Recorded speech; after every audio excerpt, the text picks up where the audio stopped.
في جديد قضية البرلماني المقتول عبد اللطيف مرداس. علمت شوف تيفي من مصدر مطلع أن المتهم الرئيسي في الجريمة المدعو هشام مشتري صرح أن ابن أخته المدعو حمزة مقبول هو من قام بارتكاب الجريمة، وذلك في محاولة منه التهرب والتملص من مسؤوليته في الواقعة لتبرئة نفسه والخروج من القضية بتهمة المشاركة بدل القتل المتعمد.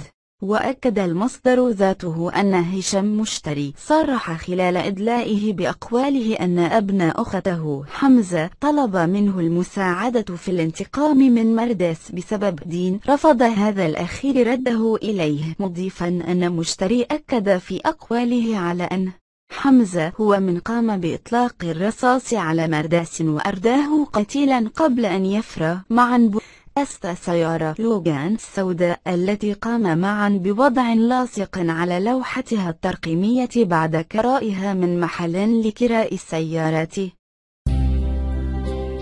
لا تنسى الاشتراك في قناتنا لتصلك فيديوهات جديدة.